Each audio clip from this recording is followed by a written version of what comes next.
Welcome back. It's Allison Graham here from Resiliency Ninja, and it is Storytime Sunday, which means I am going to read from my book, Married My Mom, Birthed the Dog, How to Be Resilient When Life Sucks. Because let's face it, every now and again, life does suck.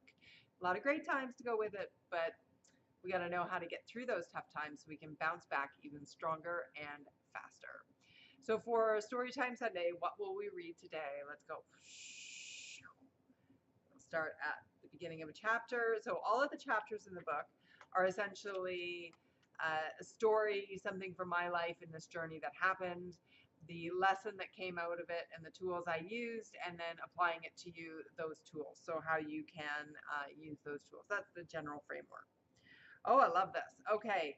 Uh, Chapter 26, Cutting the Cords to Self-Sabotage. And actually, if you are someone who can relate with self-sabotage, I have a free online program, video program on how to stop self-sabotaging. So there's some information in the book, but there's also even more information on that. So please go to resiliencyninja.com and you can get access to that instantly. But for now, let's get the spectacles on and do our story time Sunday. What's guaranteed to make life harder than any adversity is the unfortunate, arguably universal belief that you are not good enough. You are. At what point in our lives do we learn to downplay our value? Give someone a compliment, and 9 times out of 10, their response diminishes the good wish. What a lovely hat. Oh, this old thing. There's no there's no hand waving in the book, so you get the gestures that go with my thinking. I love Storytime Sunday. Okay. Oh, this whole thing. Don't deflect compliments away. Instead, just say thank you and glow with pride that someone noticed what you did right. I spent years completely consumed by the thought that I was deeply flawed and everyone else was not. I felt guilty when I believed I was good at something because it just didn't feel right. I felt that recognition of my own strengths made me arrogant or vain. This phenomenon can be traced back to grade school. Whenever you got too big for your britches, a schoolmate would knock you down. Eventually, we learned to do that for ourselves. At least I did. My family spent most holidays traveling up north to see my grandma, aunts, uncles, and cousins. Among my many cherished memories was spending our days at the small ski hill in the area. Since I skied, my parents bought me an Ocean Pacific ski jacket for Christmas.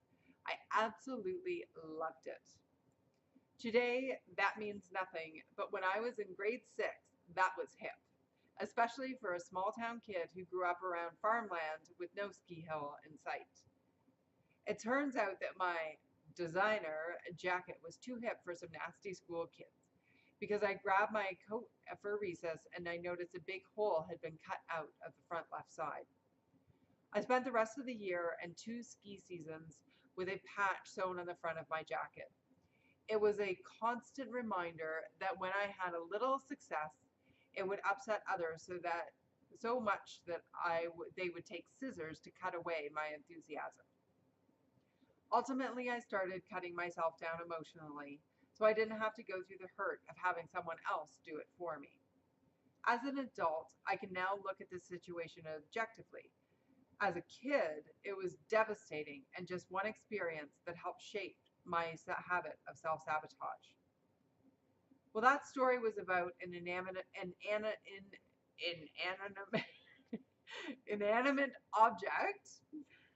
Uh, the lesson was loud and clear and overflowed into all aspects of my life. It was a horrific way to exist. Each success triggered an unhealthy internal dialogue. Will this upset anyone? Should I feel bad for this achievement? How can I taper who I am and what I've done so as not to upset others? The regular knocks of growing up continually reinforced this behavior. Recently, Mum reminded me of the day I came home with a test that had 2 separate marks on it, 97% and 64%. Confused, she pushed me to explain why the teacher's mark wasn't the only one on the paper. What happened was I added the lower grade to my sheet so that when my friends and I compared test scores, I could cover the 97% with my thumb and boast a lower grade. I guess getting a 64% made me more relatable and was my attempt to make someone else feel better about herself by diminishing myself. I do remember, I remember who I was trying to make feel better. And by the way, it didn't help. Doesn't that feel like life sometimes? We work hard to do well, and then because we're worried about the perception of others, we obscure our achievement. In grade 7, our big project was to create a story around how we imagined our life would be as adults. Oh my God, I loved that assignment. I gathered images of my gorgeous husband and our 5 kids from 17 magazine. I think for the twins, I used the image of girls from my Sweet Valley High school books. The collage included a ranch with horses, a private jet, and other centerpieces of a millionaire, perhaps billionaire, lifestyle. My teacher's response: you'll need to curb your enthusiasm for life, Allison. No one gets all of that. I was crushed. Like so many others, I started believing I should think smaller and lost the vision to strive for grandiose dreams. Many people resist recognizing their own talents and successes, believing the real success is reserved for others. That is just a figment of the imagination, concocted for our school kids' patchwork. Perhaps you play small, talk yourself out of opportunities, and pretty much convince yourself you're not worthy, even when you're given an award or a promotion. Society's expectation is that we downplay our achievement and stay in the box we've been provided. No wonder people who believe their own praise are chastised as arrogant. I'm not saying humility isn't a virtue, but damn, sometimes you just have to stand in your power and own it. I think I'll stop there. Anyway, so that's fun. Horrible stories, like, as a kid. But it's interesting how the things, we cling on to that end up defining our lives for the future. So that was Storytime Sunday. And again, my book is Married My Mom, Birthed a Dog, How to Be Resilient When Life Sucks. And you can get that at any major retailer. Definitely grab your copy, offer a review on Amazon or whichever retailer you buy it from.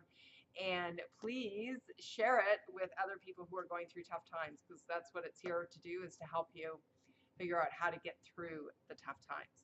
I will see you next week on Storytime Sunday.